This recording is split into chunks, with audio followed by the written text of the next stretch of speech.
പിന്നീട് ഈ അമ്മ ഞാൻ മാത്രം താമസിക്കുകയാണല്ലോ, ഞാൻ വളർന്നു വരുന്നു, കൂട്ടുകെട്ട് ഒക്കെ വഴിതെറ്റി പോകുമോ എന്നൊരാശങ്ക അമ്മയ്ക്ക് നന്നായിട്ടുണ്ട്. അപ്പോൾ ഈ കുടുംബക്ഷേത്രത്തിലെ തന്ത്രി എറവങ്കര പുഞ്ചമണില്ലത്ത് നാരായണർ അദ്ദേഹം വന്നപ്പോൾ ഇവനെ തിരുമേനി അനുഗ്രഹിക്കണം, അച്ഛനൊന്നും ഇല്ലാതെ വളരുകയാണെന്ന് പറഞ്ഞപ്പോൾ അദ്ദേഹം ലളിതാ സഹസ്രനാമം എൻ്റെ കയ്യിൽ തന്നു. ഇത് നീ എല്ലാ ദിവസവും ജപിക്കണം. അപ്പോൾ അത് ഞാൻ ഭംഗിയായി നല്ല ഉച്ചാരണശുദ്ധിയോടുകൂടി ജപിക്കാൻ പരിശ്രമിച്ചു. അപ്പോൾ അമ്പലങ്ങളിൽ അത് ജപിക്കുന്ന ഒരു ശീലം ഉണ്ടായി. അങ്ങനെ കൊയ്പ്പള്ളിക്കാരായ്മ എന്ന് പറയുന്ന ഇവിടുത്തെ 2 കിലോമീറ്റർ അപ്പുറത്തൊരു ക്ഷേത്രത്തിൽ ചെങ്കോട്ടോണം ശ്രീരാമദാസ ആശ്രമത്തിൻ്റെ മഠാധിപതിയായ സത്യാനന്ദ സരസ്വതി സ്വാമിയുടെ ശിഷ്യൻ കൃഷ്ണാനന്ദ സരസ്വതി സ്വാമി, അതെപ്പോഴും ഉണ്ട്, ബോംബെയിലുണ്ട്, ഞാൻ ബോംബെയിലെല്ലാം കാണാറുണ്ട്. അദ്ദേഹത്തിൻ്റെ നേതൃത്വത്തിൽ സപ്താഹയജ്ഞം വന്നപ്പോൾ ഒരു ദിവസത്തെ പ്രഭാഷണത്തിന് എൻ്റെ സംഘാടകർ എന്നെ വിളിച്ചു. അപ്പോൾ സ്വാമിയും ഞാൻ സംസാരിക്കുന്നത് ശ്രദ്ധിച്ച് നീ എല്ലാ ദിവസവും സപ്താഹം തീരുന്നവരെ വരണം എന്ന് പറഞ്ഞു. നാളെ ലളിതാ സഹസ്രനാമം ജീവിക്കുന്നത് നീയാണ് എന്ന് സ്വാമി അങ്ങ് പ്രഖ്യാപിക്കുകയാണ്. അതെന്നിൽ വലിയൊരു തരംഗം സൃഷ്ടിച്ചു. അപ്പോൾ ഞാൻ ജീവിക്കുമ്പോൾ അല്ലേ എന്നൊന്നും സ്വാമി അറിയുന്നില്ല, ഞാൻ പ്രസംഗിക്കുന്നതല്ലേ സ്വാമി കേട്ടുള്ളൂ. അപ്പോൾ ഞാൻ വെളുപ്പിലെ 5 മണിക്ക് അവിടെ ചെന്നു, ഞാൻ നാമം ജപിക്കുന്നു, സ്വാമി അർച്ചന ചെയ്യുന്നു. അടുത്ത സ്ഥലത്തേക്ക് സ്വാമി എന്നെ വിളിക്കുന്നു. അതൊന്ന് ഞാൻ നേരത്തെ പറഞ്ഞ ഞങ്ങളുടെ കരക്ഷേത്രമാണ്, ഭരണിക്കാവ് ദേവീക്ഷേത്രം. അപ്പോൾ അവിടെ ഏകദിന രാമായണ യജ്ഞം രാവിലെ ലളിതാ സഹസ്രനാമാർച്ചന അവിടെ തുടങ്ങും. രാമായണം ഒരു വൈകുന്നേരം വൈകിട്ട് നാമജപത്തോടെ പൂർത്തീകരിക്കും. അപ്പോൾ ക്ഷേത്രം ഭാരവാഹികൾ അതിൻ്റെ ചുമതല മുഴുവൻ എന്നെ ഏൽപ്പിച്ചു. അപ്പോൾ ഞാൻ സമ്പൂർണ്ണമായി അവിടെ നിന്നു. അത് കഴിഞ്ഞ് മുള്ളിക്കുളങ്ങര ക്ഷേത്രം, മാവേലിക്കര ക്ഷേത്രം, അതിലെല്ലാം സ്വാമിജി എന്നെ വിളിച്ചു. അപ്പോൾ ഞാൻ അതിലെല്ലാം പോയി. അമ്മയ്ക്ക് അതിലൊക്കെ എതിർപ്പുണ്ടായി, ഞാൻ അങ്ങനെ പോന്നേ. അപ്പോൾ പോകുന്ന ഈ 11ാമത്തെ ദിവസത്തെ ചടങ്ങ് ഏകാദശ രക്ഷാർത്ഥന എന്നാണ് പറയുന്നത്. അത് കഴിഞ്ഞ് സ്വാമിജി എന്നെ ചെങ്കോട്ടോണം ആശ്രമത്തിലേക്ക് ക്ഷണിച്ചു. നീ വന്ന് ഗുരുവിനെ കാണുന്നു. ഞാൻ അന്ന് ഈ ആകാശവാണിയിൽ ബാലലോകം യുവവാണി പരിപാടിക്ക് പോകും. ഒരു യാത്രയിൽ ഞാൻ ശ്രീകാര്യത്തിറങ്ങി ചെങ്കോട്ടോണത്ത് ചേർന്നു. അപ്പോൾ അവിടെ രാമായണം വായിച്ചുകൊണ്ടിരിക്കുന്നു ഒരു ചന്ദ്രശേഖര വിളച്ചാട്ടം. ഞാൻ അടുത്തിരുന്നു. അദ്ദേഹം രാമായണം എൻ്റെ അടുത്തോട്ട് വെച്ചു. ഞാൻ അതിൻ്റെ ബാക്കി, അതൊരു നിയോഗം പോലെ രാമായണത്തിലെ നാരദ രാഘവ സംവാദമായി. അപ്പോൾ അത് ഞാൻ വായിച്ചു. സത്യാനന്ദ സരസ്വതി സ്വാമിജി അത് കേട്ടുകൊണ്ട്, ആദ്യമായിട്ട് ചെല്ലുന്ന ഒരു ആളിൻ്റെ വായന കേട്ടുകൊണ്ട് സ്വാമിജി പുറത്തേക്ക് വന്നു. വായന കഴിഞ്ഞ് സ്വാമി എനിക്കകത്ത് കൊണ്ടുപോയി ഭസ്മവും മിഠായിയും പഴമൊക്കെ തന്നു.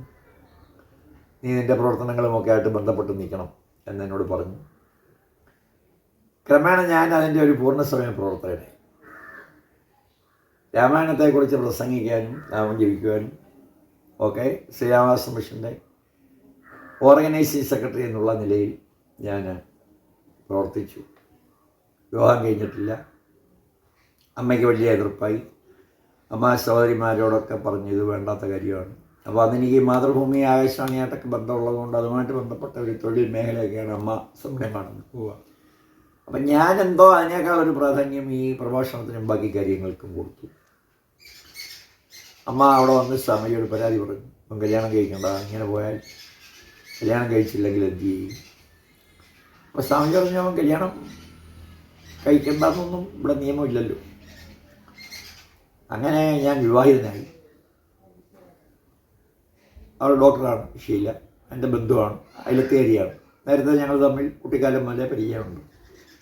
അപ്പോൾ വിവാഹം കഴിച്ചാൽ പിന്നെ ഞാൻ അതിന് പോയില്ല എന്ന് അമ്മ ധരിച്ചു. പക്ഷേ ഞങ്ങൾ രണ്ടുപേരും കൂടെ പഴയതിനേക്കാൾ താല്പര്യത്തോടെ ആ കാര്യങ്ങളിൽ ഓടി നടന്നു. അമ്മയും പെട്ടെന്ന് ഹാർട്ട് അറ്റാക്കിൽ മരിച്ചു. സ്വാമിജിയുടെ നിർദ്ദേശവും നിയന്ത്രണവും അനുസരിച്ചുള്ള ഒരു സംസ്കാര ചടങ്ങുകളായിരുന്നു നടന്നത്. അപ്പോൾ അത് കഴിഞ്ഞ് ഞാനും ഈ ഭാര്യയും മക്കളും മാത്രമേ ഉള്ളൂ, വേറെ ആരും ഇല്ലല്ലോ എന്നുള്ളൊരു ചിന്തയിൽ അതിൻ്റെ പ്രവർത്തനങ്ങൾക്ക് കൂടുതൽ പോകാൻ പറ്റിയില്ല. പക്ഷേ അമ്മയുടെ പെട്ടെന്നുള്ള യാത്ര ഞങ്ങളുടെ യാത്രയെയും കുഞ്ഞുങ്ങളുടെ സംരക്ഷണത്തിനൊരു വലിയ പെട്ടെന്നുള്ളൊരു ആശങ്കയായി. അപ്പോൾ പിന്നെ എനിക്ക് അതിൻ്റെ പ്രവർത്തനത്തിന് പോകാൻ സാധിക്കാത്ത അവസ്ഥയായി. ഇവളും കൊച്ചുകുട്ടികളും മാത്രമല്ലേ ഉള്ളൂ. ഇവിടെ ഹോമിയോ ഡോക്ടറാണ്, അപ്പോൾ അവൾ ആശുപത്രിയിൽ പോകണം. മറ്റേ അമ്മയായിരുന്നു ആ പാചക കാര്യങ്ങളും കുട്ടികളുടെ കാര്യങ്ങളും എല്ലാം നോക്കും. അപ്പോൾ ഇവിടെ കേന്ദ്രീകരിച്ചെന്നൊരു സ്കൂളൊക്കെ ആയാൽ ഞങ്ങൾ രണ്ടും കൂടെ കാണുമല്ലോ എന്നൊരു ചിന്തയായി. എതിർപ്പുണ്ടെങ്കിലും ആ ഒരു വലിയ വൃക്ഷത്തിൻ്റെ ചുവട്ടിൽ ഒരു തണലായി ഞങ്ങൾ കഴിയുകയായിരുന്നു എന്നും നമുക്ക് ബോധ്യപ്പെട്ടത് അപ്പോഴാണ്. അമ്മയുടെ പോക്ക് ഒരു വൻ വൃക്ഷം വെട്ടി മാറ്റിയപ്പോൾ ആ ചൂടെല്ലാം ഞാനും അവളും കുട്ടികളും സഹിക്കേണ്ടി വന്നല്ലോ എന്ന അവസ്ഥ അക്ഷരാർത്ഥത്തിലായി എന്നുള്ളത് മോഹൻ പറഞ്ഞത് സത്യമാണ്. അപ്പോൾ ഇങ്ങനെ ചിന്തിച്ചിരിക്കുമ്പോഴാണ് തിരുവനന്തപുരത്ത് ഗണേശോത്സവവുമായി ബന്ധപ്പെട്ട് ഗണേശോത്സവ ട്രസ്റ്റിൻ്റെ ചെയർമാൻ MS ഭുവനേന്ദ്രൻ, അതായത് ഒരു ഗണപതി ഉപാസകനാണ്, പത്മനാഭസ്വാമി ക്ഷേത്രത്തിൻ്റെ വടക്കേനടയിലാണ് താമസം. അപ്പോൾ ഈ ഗണേശോത്സവവുമായി ബന്ധപ്പെട്ട് പ്രവർത്തിക്കാൻ അദ്ദേഹം എന്നെ ക്ഷണിച്ചു. അപ്പോൾ നമ്മുടെ ഒരു ആചാര സങ്കല്പത്തിൽ അമ്മയുടെ ഒരു ഹിതമറിയുന്നത് പോലെ അതിന് പോകണം പോകണ്ട എന്നൊരു കുറി കലത്തിലിട്ട് മോനെ കൊണ്ടെടുപ്പിച്ചു. അപ്പോൾ പോകണം എന്നാണ് തോന്നുന്നത്. അങ്ങനെ ഞാനത് അമ്മയുടെ ഒരു ഇച്ഛയാണല്ലോ എന്നുള്ള ചിന്തയിൽ ഞാൻ പോയി. ഗണേശോത്സവവുമായി ബന്ധപ്പെട്ട് പ്രവർത്തനങ്ങളായി. അതും വിശ്രമമില്ലാതെ ഒരു പ്രവർത്തനം നടത്തിക്കൊണ്ടിരിക്കുന്നു. ഗണേശോത്സവം എല്ലാ ജില്ലകളിലും അതിൻ്റെ ഒരു പ്രചാരകനായി നടക്കുന്നു. അപ്പോൾ കൂടുതൽ ആധ്യാത്മികത കൂടുതൽ വളർന്നു വന്നതേ ഉള്ളൂ. അങ്ങനെ സഞ്ചരിക്കുന്ന കാലത്ത് എൻ്റെ അച്ഛൻ്റെ അമ്മാവിൻ്റെ മകൻ കടക്കൽ ശങ്കരപ്പിള്ള എന്ന് പറയും, അദ്ദേഹം മള്ളിയൂർ തിരുമേനിയുടെ ഭക്തനാണ്. അപ്പോൾ അദ്ദേഹം എന്നോട് പറഞ്ഞു, നീ എല്ലായിടത്തും ഇങ്ങനെ പ്രസംഗിക്കാൻ പോകുന്നു, അവിടെ ഒരു വിനായകർത്തേക്ക് പ്രസംഗിക്കാൻ പറഞ്ഞു. അങ്ങനെ ഞാൻ അവിടേക്ക് പോകുന്നു. ഒരു സാധാരണ ക്ഷേത്രത്തിൽ പോകുന്നത് പോലെ അവിടേക്ക് ചെല്ലുന്നു. പ്രസംഗം കഴിയുന്നു. തിരുമേനി മുന്നിൽ ശ്രോതാവായി വന്നിരുന്നു. യാത്ര ചോദിക്കാൻ ഞാനും ഭാര്യയും മോനും ചെന്നു. അപ്പോൾ എന്നോട് പറഞ്ഞു, ഭാഗവത സപ്താഹം തുടങ്ങണം, പ്രഭാഷണവുമായിട്ട് നടന്നാൽ പോരാ. അപ്പോൾ അത് എൻ്റെ മനസ്സിലൊരു വലിയ ഉപദേശവും ആജ്ഞയും ഒക്കെ പോലൊരു തരംഗം ഉണ്ടാക്കി. എങ്കിലും അതൊരു പ്രായോഗികമല്ല എന്നൊരു തോന്നൽ എൻ്റെ ഉള്ളിൽ ഉണ്ടെങ്കിലും ഞാൻ ആ തോന്നലോടെ തന്നെ ശരി തിരുമേനി എന്ന് പറഞ്ഞു. അല്ല, അങ്ങനെ തന്നെയാണല്ലോ വിദ്യാഭ്യാസ കാലഘട്ടത്തിലും. അതെ, സ്കൂളിൽ ചെല്ലുമ്പോഴും അതെ, കോളേജിൽ ചെന്നപ്പോഴും ഒക്കെ വിവിധങ്ങളായ അഭിപ്രായത്തിൻ്റെ അവരുടെ പുസ്തകങ്ങൾ, ഗ്രന്ഥങ്ങൾ പഠിക്കാനും അതിനെ അപഗ്രഥിച്ച് സംസാരിക്കാനും വ്യഗ്രത കാണിച്ചിട്ടുണ്ടല്ലോ. ഉണ്ട്. അപ്പം അതുകൊണ്ട് തന്നെ ഇത് മള്ളിയൂർ തിരുമേനി പറയുമ്പോഴും അതെ, അതിനെ ഒരു വെല്ലുവിളി പോലെ എടുക്കാൻ ഒരു മനസ്സ്, സന്തോഷമായിട്ട് സ്വീകരിച്ചൊരു മനസ്സ് അങ്ങനെയൊക്കെ ഉണ്ടല്ലോ. ഉണ്ട്. എന്തിനേയും പെട്ടെന്ന് സ്വീകരിക്കാൻ താല്പര്യമുള്ളൊരു മനസ്സിൻ്റെ ഉടമയാണോ? അത് ഒരു നിയോഗം പോലെ.